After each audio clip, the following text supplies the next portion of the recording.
नमस्कार, जय हिंद, वंदे मातरम दोस्तों। स्वागत है आप सभी का आपके अपने channel BSc M with Shivam में। और मैं शिवम दुबे आपका बहुत बहुत स्वागत करता हूं। उम्मीद करता हूं आप और आपका परिवार बेहद उम्दा होगा और आप पढ़ाई भी बेहतरीन उम्दा तरीके से कर रहे होंगे। दोस्तों, आज के इस वीडियो में मैथमेटिक्स के एक बेहद इम्पोर्टेंट पार्ट की हम बात करेंगे। अगर आप BSc, BA, BTech second year third semester के स्टूडेंट हैं, फिर आप किसी भी यूनिवर्सिटी से क्यों ना हो, ये जो वीडियो है आपके लिए बेहद इम्पोर्टेंट रोल प्ले करेगी आपके एग्जाम में। साथ ही मैं आपको बताना चाहूँगा कि अलजेब्रा एंड मैथमेटिकल मेथड से ये जो टॉपिक है complementary function CF and particular integral PI, बहुत ज़्यादा इससे क्वेश्चंस आपके एग्जाम में पूछे जाते हैं।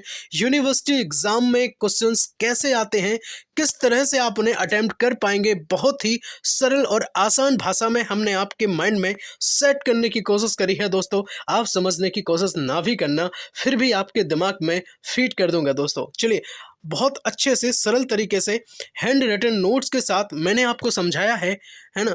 बाकी आपसे भी उम्मीद रहेगी कि बहुत अच्छे से बिल्कुल फोकस करके आप बैठ जाएं, पानी पी करके बैठ जाएं। बीच में कोई भी बच्चा नहीं उठेगा जब तक वीडियो कंप्लीट वॉच ना हो जाए। दोस्तों, लिखना बेहद ज़रूरी है। जब भी पढ़ने बैठो तो कॉपी पेन लेकर के जरूर बैठा करिए, क्योंकि एग्जाम टाइम पे आपके अपने नोट्स जो हैं वो वॉन वीटा साबित होते हैं। तो चलिए, बिल्कुल सरल तरीके से हम समझते हैं कि कॉम्प्लीमेंट्री फंक्शन क्या है, पर्टिकुलर इंटीग्रल क्या है। बिल्कुल जीरो लेवल से, आपको कुछ भी ना आता हो, बिल्कुल जीरो लेवल अगर आपका है, आपको मैथ्स से डर लगता है, तो बिल्कुल टेंशन फ्री हो जाएं, है ना। डरने की बिल्कुल ज़रूरत नहीं है। बहुत अच्छे से और सरल तरीके से हम समझेंगे, ठीक है। पहले तो डर अपने माइंड से निकाल दें। दोस्तों, अगर डरते हैं आप मैथ से कि पता नहीं कितनी हार्ड है, ये कैसे कवर होगा, तो बिल्कुल टेंशन ना लें। बहुत अच्छे से आप समझने की कोशिश करें, ठीक है। देखो, बहुत आसान शब्दों में कॉम्प्लीमेंट्री फंक्शन किसे कहते हैं भाई? सीएफ को कहते हैं, है ना। बिल्कुल सब कुछ बताऊंगा कि क्वेश्चन कैसे आता है, उदाहरण सहित हम सब चीज़ों को समझेंगे, ठीक है। तो कोई बच्चा परेशान नहीं होगा, है ना। नहीं तो अब अभी से टेंशन ले जाओ। बिल्कुल कंप्लीट वीडियो को वॉच करना, स्किप बिल्कुल ना करना बीच में, ठीक है। चलो समझ लो बहुत अच्छे से। देखो, इसमें हम बात करेंगे लीनियर डिफरेंशियल इक्वेशंस। किसकी बात करेंगे? Linear differential equation. तो इसमें दो टर्म आपको याद रखने हैं। कौन कौन? एक सीएफ और दूसरा पीआई। समझ गए? देखो, सीएफ जो है इसे हम कहते हैं कॉम्प्लीमेंट्री फंक्शन। सीएफ का फुल फॉर्म है, बहुत अच्छे तरीके से आप समझ लो। और पीआई का फुल फॉर्म क्या है? पर्टिकुलर इंटीग्रल या फंक्शन, ठीक है। एक किसका फुल फॉर्म है? तो कहना पीआई का फुल फॉर्म है। ये बताओ, बहुत हार्ड बात तो नहीं होगी, है ना। ये बहुत हार्ड बात तो नहीं हुई ना। अब आपसे एग्जाम में क्वेश्चन जो आएगा वो आपसे पूछेगा सीएफ और पीआई को ऐड करके। क्या पूछेगा? वो कहेगा कि सीएफ और पीआई को ऐड करके जो वैल्यू बनेगी किसकी? तो वाई की। तो हमें वाई का मान भाई साहब बता दो। क्या कहेगा वो? कि हमें वाई का मान जो है वो बता दो। तो अब आप वाई का मान कैसे फाइंड करेंगे? देखो, पहले आप क्वेश्चन देखो, क्वेश्चन कैसे आएगा। देखो, फॉर्मूला समझेंगे, सब कुछ समझेंगे, परेशान ना होना। देखो, सॉल्व द डिफरेंशियल इक्वेशन। और जो डिफरेंशियल इक्वेशन दी है वो कैसे दी है? D square y upon d x square plus 16 divide by d x plus 28 y equal e की पावर 3x, ठीक है। तो ये जो इक्वेशन आपको दी है, आपको इस तरह से दी होगी कि बराबर के इस तरफ भी कुछ होगा और इस तरफ भी कुछ होगा, है ना। एलएचएस पार्ट में भी कुछ होगा और आरएचएस पार्ट में भी कुछ होगा। अब देखो, जो एलएचएस पार्ट में होगा क्या होगा? जो एलएचएस पार्ट में होगा उसका तो निकलेगा सीएफ। क्या निकलेगा भाई? सीएफ निकलेगा, यानी कि इसे हम कहेंगे कॉम्प्लीमेंट्री फंक्शन। और जो होगा आपका राइट हैंड साइड में, उसका निकलेगा पीआई, यानी कि पर्टिकुलर इंटीग्रल। बताओ, बहुत ज़्यादा कठिन है क्या? बताओ भाई। और बहुत ज़्यादा कठिन लगी क्या ये बात, है ना। जो देखो लेफ्ट साइड में होगा उसका क्या निकलेगा? कहना सीएफ निकलेगा। और जो राइट साइड में होगा उसका क्या निकलेगा? कहना पीआई निकलेगा। खत्म होगी ना बात। इसे हम कहेंगे पर्टिकुलर इंटीग्रल, वैसे क्या कहेंगे? Complementary function. खत्म बात। अच्छा सुनो, अगर डिफरेंशियल इक्वेशन आपको कोई दी है एग्जाम में, और इसके बाद अगर आपको जीरो मिलता है, यहाँ पे क्या मिलता है? जीरो मिलता है। तो जिसका जीरो मिल जाए तो कह देना पीआई नहीं निकलेगा। क्या नहीं निकलेगा? पीआई नहीं निकलेगा। तो फिर आपके माइंड में एक चीज़ और चल रही होगी कि बताओ कि सर इसी तरफ जीरो मिलेगा या इस तरफ भी जीरो मिल जाएगा, है ना। कहने का मतलब क्या, ये भी जीरो मिल सकता है ये पार्ट? तो नहीं भाई, ये जीरो कभी नहीं मिलेगा। अगर ये जीरो मिलता है तो सवाल ही गलत है फिर। समझ गए? चलिए, इतनी सी बात समझ में आई दोस्तों? बताओ जरा, कमेंट करके बता दो, है ना। अब देखो, अब समझते हैं हम कि सीएफ जो है वो हम निकालेंगे कैसे, ठीक है। फाइंड कैसे करते हैं सीएफ को, और इसके हम कुछ एग्जांपल्स भी देखेंगे, है ना। पर अगर आपको यहाँ तक अच्छा लगा हो, है ना, कुछ चीज़ें समझ में आई हो, तो अभी से वीडियो को लाइक कर देना, है ना, और लाइक करके हमारा भी मोटिवेशन थोड़ा सा बढ़ा दो, हमें भी थोड़ा सा अच्छा लगे कि आप लोगों के माइंड में मैं चीज़ों को सेट कर पा रहा हूँ दोस्तों। चलिए अब बात करेंगे CF निकालने के लिए जो फॉर्मूले यूज़ होते हैं वो उनके बारे में। तो आपसे अगर कोई पूछता है कि भाई बताओ CF निकालने के लिए कितने फार्मूले यूज़ होते हैं, तो आप कह देना भाई 3 फार्मूले यूज़ होते हैं। ठीक है, अब भाई 3 होते हैं तो 3 कौन कौन से वो भी देख लो। Number 1, if roots are different, अगर रूट्स जो है वो डिफरेंट हैं तो CF कैसे फाइंड करेंगे। सेकंड की अगर हम बात करें, इफ़ रूट्स आर इक्वल, तो फिर हम कैसे CF फाइंड करेंगे। और तीसरे नंबर की हम बात करेंगे, इफ़ रूट्स आर इमेजनरी, तो फिर हम CF कैसे फाइंड करेंगे दोस्तों। इन सब को हम बहुत अच्छे से बारी बारीकी से समझ लेंगे और इसके बाद इन सभी पे बेस्ड एक एक न्यूमेरिकल लगा लेंगे, एग्जाम्पल से समझ लेंगे और सारी चीज़ें बिल्कुल आपको समझ में आ जाएंगी, माइंड में सेट सारी चीज़ें हो जाएंगी। चलिए तो नंबर 1 आप लिख लो, अपनी कॉपी में लिख जरूर लेना। ठीक है, नंबर 1 देखो, इफ़ रूट्स आर डिफरेंट। अभी आप कह रहे होंगे सर ये रूट्स क्या खेल रहे हैं, है ना, कि सर ये रूट्स है क्या। आप टेंशन ना लो, आप पहले इतना समझो, मैं आपको रूट्स भी बताऊंगा। रूट्स जो है वो फैक्टर होते हैं और फैक्टर कैसे निकलते हैं। nth ऑर्डर की जो डिफरेंशियल इक्वेशन होता है, मान लो अगर द्विघात समीकरण है, सेकंड ऑर्डर की कोई डिफरेंशियल इक्वेशन है, तो उसके आप फैक्टर तो कर ही पाते होंगे ना, और जो फैक्टर हैं वही रूट्स हैं। समझ गए। अब इसके बाद मैं आपको बताऊंगा आपको। ठीक है, चलो आगे इसके बाद मैं आपको आगे बताऊंगा जब न्यूमेरिकल में सॉल्व करवाऊंगा। सबसे पहले आप ये समझ लो, देखो इफ रूट्स आर डिफरेंट, अगर रूट्स कैसे हैं भाई, डिफरेंट है। अब आप कह रहे होंगे डिफरेंट कैसे सर, देखो ऐसे डिफरेंट, जैसे मान लो M1 M2 M3 ये अलग अलग हो गए ना, M1 अलग हो गया, M2 अलग हो गया, M3 अलग हो गया, है ना। जैसे किसी के 3 बेटे हों तो तीनों के अलग अलग नाम होंगे कि नहीं होंगे, वैसे ही से, ठीक वैसे ही बात है ये। चलिए अब देखो यहाँ पे C1 e की power M1x plus C2 e की power M2x plus C3 e की पावर M3x, और अगर आगे भी कुछ होता तो प्लस के बाद हम वो भी राइट यहाँ पे कर देते। तो बिल्कुल CF हम ऐसे ही निकालते हैं, बस हमें रूट्स निकालना होता है और रूट्स को हम यहाँ जैसे ही शिफ्ट कर देते हैं तो हमारा CF जो है वो बहुत इजीली आ जाता है। अभी कुछ कुछ चीज़ें आपके माइंड में क्लियर हुई होंगी दोस्तों। चलिए बात करूँगा सेकेंड पॉइंट की, इफ़ रूट्स आर इक्वल। देखो अगर रूट्स, अभी तो डिफरेंट की बात हो रही थी, अब अगर इक्वल रूट है, सेम रूट है, तो उसके लिए हम कैसे CF फाइंड करेंगे, अब वो चीज़ समझ लो। देखो CF हम निकालेंगे ऐसे कि C1 प्लस C2x e की power mx plus C3 e की पावर m3x। समझ गए बात, ये फॉर्मूला समझ गए। तो अब इक्वल का क्या सीन है वो देखो नीचे, व्हेन टू रूट्स M1 और M2 क्या है, आर इक्वल, तो फिर क्या करेंगे, दैट इज M1 M2 क्या होंगे बताओ, M1 M2 क्या होंगे, M ही होंगे ना। इसी वजह से तो हमने C1 प्लस C2x और e की पावर डायरेक्ट mx लिख लिया यहाँ पे, है ना। इसके बाद अगर कोई और रूट्स जैसे बचता है, मान लो आप सवाल कोई सॉल्व कर रहे हैं और वहाँ पे 3 रूट आपके निकल के आ गए, कौन कौन से निकल के आ गए भैया बताओ। M1 आया कुछ, M2 आया, है ना, और जो M1 M2 आए वो कितने आए, M ही आए। और अगर M3 की भी बात करूँ तो वो कुछ और आ गया, मान लो 4 आ गया। ठीक है, तो ये अगर अलग आ गया है तो इसके लिए जो है वो हमने इस फॉर्मूले को यहाँ पे राइट डाउन किया है। समझ गए कि नहीं बताओ। देखो एक चीज और मैं आपको बताना चाहूंगा, if more then 2 roots are equal, अगर 2 से ज़्यादा इक्वल रूट्स निकल आते हैं, कैसे 2 से ज़्यादा, तो देखो M1 M2 और M3, अगर तीनों जो है इक्वल रूट आ गए, कितने आ गए भाई, M आ गए। और एक चौथे की बात करूं तो वो अगर अलग आ गया, है ना, M4 निकल के आ गया चौथा, तो क्या होगा, तो यहाँ से देखो CF इस तरह से हम निकालेंगे, C1 plus C2x plus C3x square e की power mx plus C4 e की पावर M4x। समझ गए बात कि नहीं बताओ, है ना। चलिए अब बात करेंगे नेक्स्ट थर्ड, इमेजनरी रूट के लिए। इफ रूट्स आर इमेजनरी, तब फिर हम कैसे CF फाइंड करेंगे, इस चीज़ को बहुत अच्छे से सरल तरीके से हम समझते हैं। जैसे देखो पहले आप इमेजनरी ही समझ लो, अगर आपको इमेजनरी नहीं पता है, क्योंकि आपको 0 लेवल से पढ़ाने का वादा किया है, तो बिल्कुल 0 लेवल से ही पढ़ाऊंगा दोस्तों। चलिए 2y आपके सामने दिख रहा होगा, 2y। अब आप कह रहे होंगे सर ये 2y क्या है, देखो आप इसे कैसे लिख सकते हैं, 0 प्लस 2y लिख सकते हैं कि नहीं बताओ। इतनी बात बताओ हमें कि हम 2y को 0 प्लस 2y लिख सकते हैं कि नहीं, है ना। अगर 0 प्लस 2y अगर हम लिख सकते हैं इसे, तो फिर क्या 0 प्लस I2 नहीं लिख सकते। देखो एक ही बात है, आई तरह चाहे इस साइड रहे चाहे इस साइड रहे, तो हमने इस आई को यहाँ शिफ्ट कर दिया है दोस्तों। ठीक है, चलो तो क्या इसको हम इसके साथ कंपेयर नहीं कर सकते, अल्फा प्लस आई बीटा के साथ, बताओ क्या हम इसको अल्फा प्लस आई बीटा के साथ कंपेयर नहीं कर सकते हैं। अगर हम इसे कंपेयर करेंगे तो 0 जो है वो किसके बराबर हो जाएगा, अल्फा के। देखो हमने लिखा भी है नीचे अल्फा बराबर 0, समझ गए। और बीटा किसके बराबर हो जाएगा, कहना 2 के बराबर, तो देखो हमने नीचे लिखा भी है बीटा बराबर 2। बताओ समझ में आई बात कि नहीं, है ना।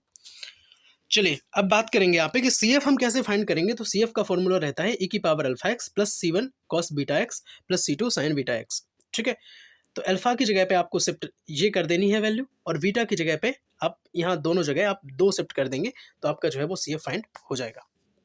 अब हम कुछ एग्जाम्पल्स जो है वो लगा लेते हैं अपनी कॉपी में और अपनी तैयारी को मजबूत करते हैं। दोस्तों बताओ यहाँ तक चीज़ें समझ में आई कि नहीं आई, है ना।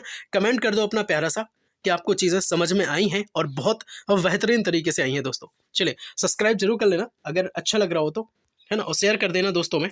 बाकी बहुत अच्छे तरीके से हम आपको माइनस सब्जेक्ट की भी क्लास देते हैं, चाहे फिर हम बात करें multimedia, tour guide, environmental studies, है ना। तो बहुत सारी क्लासेस ह्यूमन वैल्यू की हमने आपको बहुत अच्छे से सरल तरीक़ा से आपको समझाई हैं। लिंक डिस्क्रिप्शन में बॉक्स में मिल जाएंगी आपको।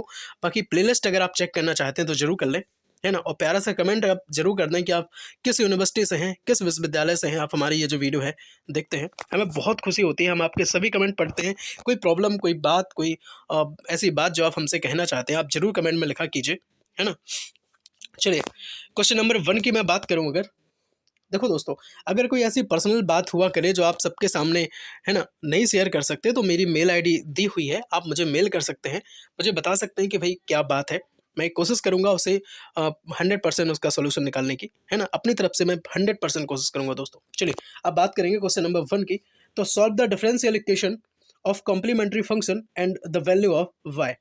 ठीक है, हमें वाई की वैल्यू फाइंड करनी है, और बिल्कुल ठीक इसी तरह से जो है क्वेश्चन आपके एग्जाम में आपसे पूछा जाएगा कि डिफरेंशियल इक्वेशंस को सॉल्व करो और कॉम्प्लीमेंट्री फंक्शन यानी कि सी एफ की वैल्यू फाइंड करो, या फिर पूरा पूछ ले कि C F and P I दोनों की वैल्यू फाइंड करो, या सीधा कह दें कि find the value of Y. आप समझ गए होंगे कि हमने आपको स्टार्टिंग में ही बताया था कि वाई बराबर जो होता है वो C F plus P I होता है। क्या होता है बताओ, C F plus P I नहीं बताया था। और हमने कहा था अगर पी आई जीरो हो तो क्या होगा, फिर सी एफ ही केवल आएगा कि नहीं आएगा, बताओ। आप शायद समझ नहीं पा रहे। देखो मेरे कहने का ये मतलब था कि देखो y बराबर अगर C F plus P I होता है, और अगर पी आई जीरो होने का मतलब ये डिफरेंशियल इक्वेशन दी है, तो ये राइट हैंड साइड वाला पार्ट क्या है, जीरो है। बताओ है जीरो कि नहीं। अगर ये जीरो है तो फिर ये चीज़ जो है आपको दिख रही होगी, क्या केवल सी एफ निकलेगा ना, और जो सी एफ निकलेगा वही तो y के बराबर होगा। समझ गए कि नहीं। देखो यहाँ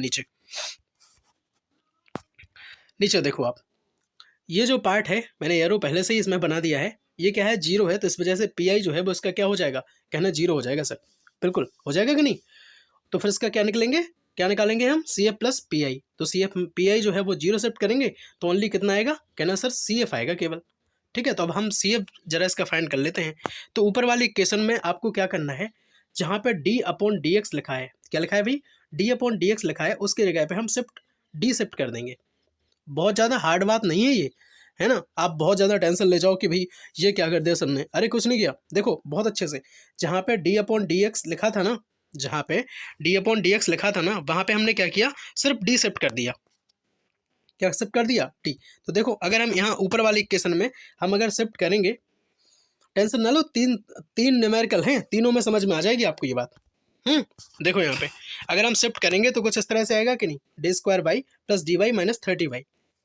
देखो कैसे आएगी, ऊपर मैं समझा दूं आपको। देखो यहाँ पे अगर हम इसकी जगह पे शिफ्ट करेंगे तो क्या आएगा, इसकी जगह पे अगर हम शिफ्ट करेंगे डी अपॉन डी एक्स की जगह पे वाई शिफ्ट करेंगे अगर हम, तो यहाँ डी हम अगर शिफ्ट करेंगे तो क्या आएगा, डी स्क्वायर वाई आएगा, प्लस ये देखो एक बार है डी अपॉन डी एक्स, इतनी की बात कर रहे हैं हम, वाई की बात नहीं कर रहे। तो फिर क्या आएगा, डी वाई आएगा माइनस 30 वाई आएगा। बताओ आएगा कि नहीं, और बराबर में जीरो। आई बात समझ के नहीं। देखो वही चीज़ तो हमने नीचे लिखी है यहाँ पे दोस्तों, वही चीज़ तो हमने यहाँ पे नीचे राइट करी है ना।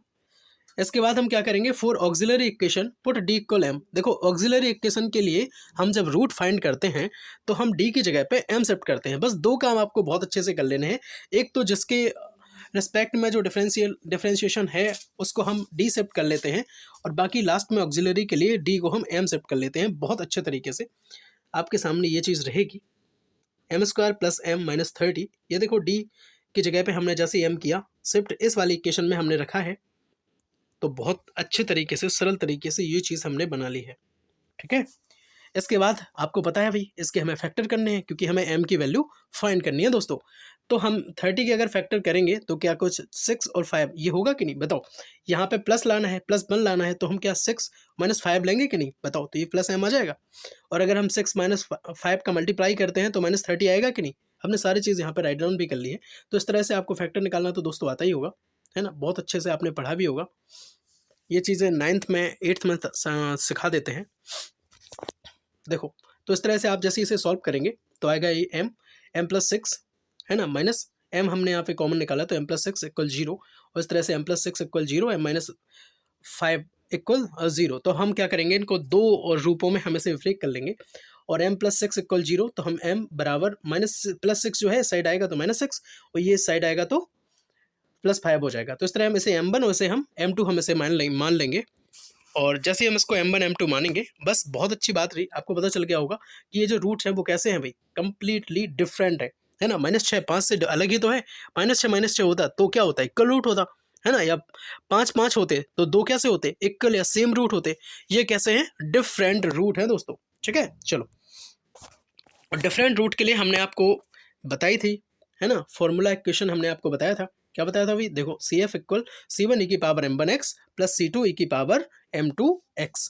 तो हम यहाँ पे शिफ्ट करेंगे, m1 की जगह पे हम शिफ्ट करेंगे कितना, -6, और m2 की जगह पे शिफ्ट करेंगे 5, जो भी आपने निकाला हुआ था m1 m2 की वैल्यू, m1 m2 का मान। चलो, आई बात समझ में इतनी कि नहीं बताओ, है ना। अब इस तरह से हम क्या करेंगे, ये जो हमें CF मिला है उसको हम यहाँ पे शिफ्ट कर देंगे, y = CF + PI, और PI को हमें कितना रखना है भाई, 0। तो इस तरह से हमारा कितना आएगा बताओ, y = CF हमारा जो है वो आ जाएगा। चलिए, ये जो है वो आपका आंसर हो गया। आपको बताओ बात समझ आई कि नहीं आई, है ना। तो हम बढ़ते हैं नेक्स्ट क्वेश्चन की तरफ, जो रहेगा आपके इक्वल रूट से। इसके बाद फिर इमेजिनरी रूट का हम एग्जाम्पल लगा लेंगे, उसके बाद हमारी वीडियो कंप्लीट हो जाएगी। समझ गए आप, ये क्लास फिर कंप्लीट हो जाएगी।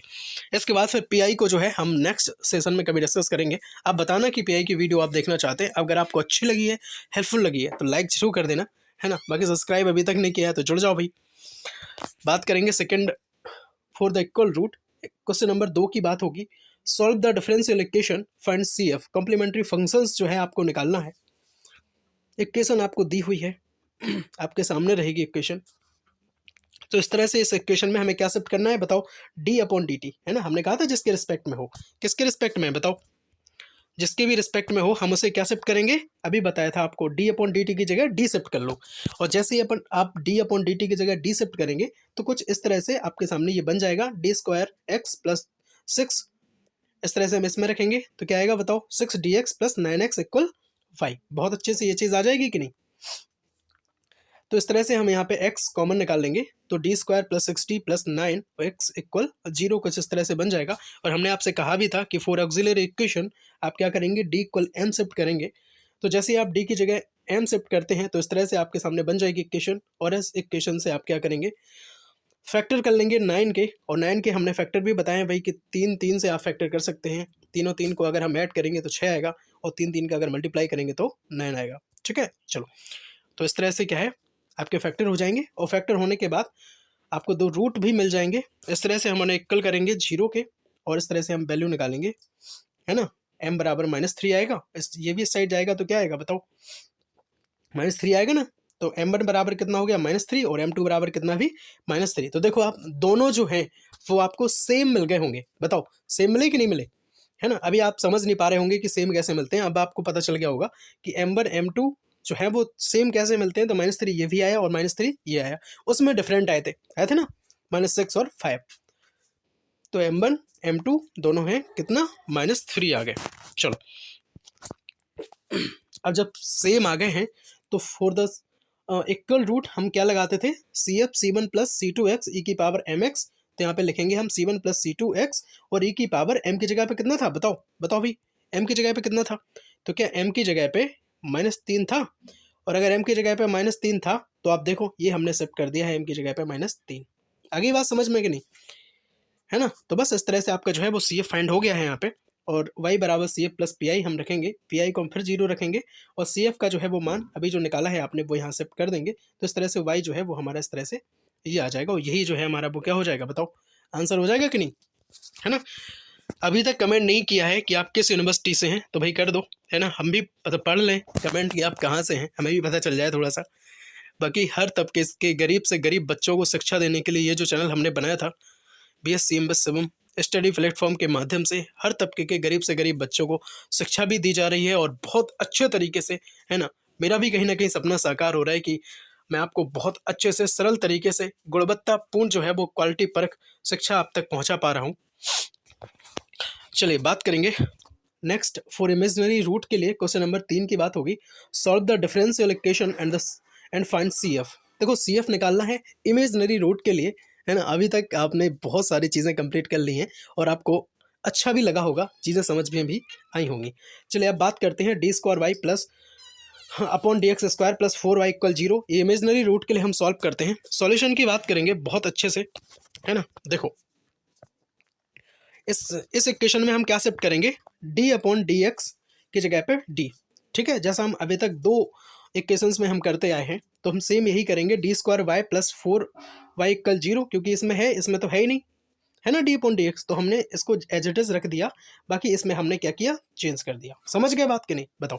ये हमने सीधा सिंपल शिफ्ट किया हुआ है, y d² प्लस 4 = 0। इस तरह से एक इक्वेशन आपको मिल जाएगी और अगर हम बाई को कॉमन लेके निकालते हैं तो ये आ जाएगा। इसके बाद फिर हम ऑक्सिलरी इक्वेशन के लिए डी की जगह पे m शिफ्ट करते हैं। तो जैसे ही हम शिफ्ट करेंगे तो m² प्लस 4 = 0। ऊपर वाली इक्वेशन में हमने ये डी की जगह पे m रखा है, समझ गए। तो फिर m², 4 को अगर इस साइड लेके आते हैं तो -4 हो जाएगा। और फिर अगर आप एक बात बताओ, क्या -4 को -1 × 4 लिख सकते कि नहीं और अगर लिखेंगे तो क्या -4 आएगा कि नहीं, बताओ, आएगा ना। तो इस तरह से हमने ये से राइट डाउन कर लिया है। और आपको पता होगा कि -1 का जो मान है वो कितना होता है भाई, i² से हम लिखते हैं, i² की वैल्यू ही -1 होती है, समझ गए। तो फिर हम क्या करेंगे, इसे i² -1 की जगह पे हम i² शिफ्ट करेंगे और 4 यहाँ पे आ जाएगा। तो इसके बाद हम इसे इस तरह से लिख सकते कि नहीं, बताओ, 4i² लिख सकते ना। और ये जो 4 है वो क्या 2 का स्क्वायर नहीं है, बताओ, वो ये i का स्क्वायर नहीं है। तो हम दोनों को ही हमने साथ लिख लिया 2i का स्क्वायर, गड़बड़ तो नहीं है। चलो, तो इस तरह से अगर हम देखें तो m की वैल्यू कितनी आ जाएगी भाई, 2i आ जाएगी। आपने अगर पढ़ा होगा घातांक करनी तो इससे ये m की वैल्यू जो है वो 2i आ जाएगी। उसके आगे हम अगर 0 को ऐड कर देते हैं जो बात स्टार्टिंग में आपको बताई थी, 0 + 2i इस तरह से आ जाएगा। और 0 + 2i को हम i2 भी लिख सकते हैं। इस तरह से अल्फा प्लस i बीटा हम इसके साथ हम कंपेयर करेंगे, इससे हमें अल्फा और बीटा की जो है हमें वैल्यू मिल जाएंगी। तो अल्फा की जगह पे कितना आएगा भाई, 0 आएगा। बीटा की जगह पे कितना आएगा, तो कहना 2 आएगा। तो अल्फा की जगह पे 0, बीटा की जगह पे 2 हमने यहाँ से फाइंड कर लिया है।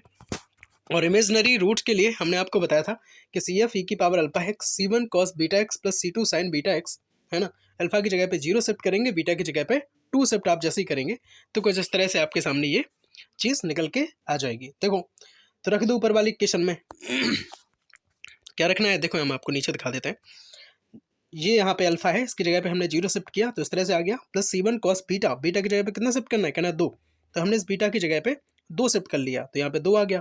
सेम इसी तरह c2 और साइन बीटा की जगह पे फिर हमें 2 शिफ्ट करना है, तो सेम केवल अल्फा और बीटा के मान ही हमने इसमें रखने हैं और इसके बाद जो है हमारी वैल्यू आ जाएगी। और फिर सेम वही चीज़ आप लगा देंगे, CF प्लस PI, है ना। तो i बराबर PI 0 है, तो i बराबर CF की ये वैल्यू आ जाएगी। समझ गए कि नहीं, बताओ, यही क्या है, आपका आंसर हो जाएगा, है ना। सब्सक्राइब करना बहुत ज़रूरी है ना, चैनल से जुड़ जाएं। और बाकी एक बात और हम आपको बताना चाहेंगे कि अगर आपके कोई बड़े भाई बहन हैं और जो फाइनल ईयर में हैं, उनके लिए हमने इम्पोर्टेंट प्रश्नों का बाप करके ये वीडियो लाई है। और भौतिक विज्ञान फिजिक्स का जो फर्स्ट पेपर उनका होने वाला है उसके लिए हमने बहुत सारे इंपॉर्टेंट क्वेश्चन बताए हैं, केवल यही पढ़ना है, उनका काम हो जाएगा। बाकी आपके लिए हम बात करें अगर, तो VA VSC VCOM सबके लिए हमने ह्यूमन वैल्यू का बाप, है ना, ह्यूमन वैल्यू एनवायरमेंटल स्टडीज़ के लिए ये जो वीडियो बनाई थी, तो इस वीडियो में हमने आप लोगों के बहुत ज़्यादा कमेंट आ रहे थे कि सर ह्यूमन वैल्यू समझ नहीं आ रही, तो हमने बहुत सारे क्वेश्चंस इसमें करवाए हैं, डिटेल में भी चीज़ें समझाई हैं, बहुत अच्छे से आपको समझाया है ना। संपूर्ण भारत का भूगोल भी इस वीडियो में हमने करवा दिया था, तो आप जरूर देख लें, लिंक डिस्क्रिप्शन में मिल जाएगी। आपका माइनर सब्जेक्ट है अगर मल्टीमीडिया टूर गाइड, तो इसके भी वीडियोस हम आपके लिए लाते रहते हैं, बहुत सारी क्लासेस हम आपको उपलब्ध करवाते हैं, है ना। तो चैनल से जरूर जुड़ जाएं, सब्सक्राइब कर लें। डिजिटल मार्केटिंग की मैं बात करूँ अगर, तो ये भी आपका माइनर सब्जेक्ट रहेगा, तो ये भी देखते रहें। बाकी प्लेलिस्ट बनी है, और अगर आपको अभी तक पता नहीं लगा है कि आपके कौन कौन से माइनर हैं, तो ये जो वीडियो हमने बनाई थी लिंक डिस्क्रिप्शन में मिल जाएगी इस वीडियो की भी, है ना। बाकी लास्ट में हम आपको मैराथन क्लास भी उपलब्ध करवाते हैं। बहुत सारे क्वेश्चंस आपके थे, असाइनमेंट जमा करें कि ना करें, एग्ज़ाम कब तक होंगे, है ना? मिड टर्म एग्ज़ाम देना ज़रूरी होता है कि नहीं, आवश्यक है कि नहीं, प्रैक्टिकल एग्ज़ाम कब तक होंगे, फाइल कैसे बनाएंगे, सब चीज़ हमने इस वीडियो में बताई है। इस वीडियो की भी लिंक डिस्क्रिप्शन में शेयर कर देंगे आपके साथ। बाकी सब्सक्राइब करके जुड़ ज़रूर जाएँ, है ना? और लाइक कर दें वीडियो को अगर अच्छा लगा हो, हेल्पफुल लगा हो। आपके एक लाइक से बहुत ज़्यादा मोटिवेशन मिलता है दोस्तों, है ना? हमें भी बहुत अच्छा लगता है कि आप लाइक करते हैं, तो कहीं न कहीं ये हमें अच्छा लगता है कि आपको जो मेरा काम है वो पसंद आ रहा है। बेल आइकन पे प्रेस ज़रूर कर लें, जिससे हम जो वीडियो डालें नोटिफिकेशन आप तक पहुँच जाए। मिलते हैं अगले वीडियो में, तब तक के लिए जय हिंद, वंदे मातरम। स्वस्थ रहें, मस्त रहें, पूरी तरीके से अपनी पढ़ाई में व्यस्त रहें। जय हिंद।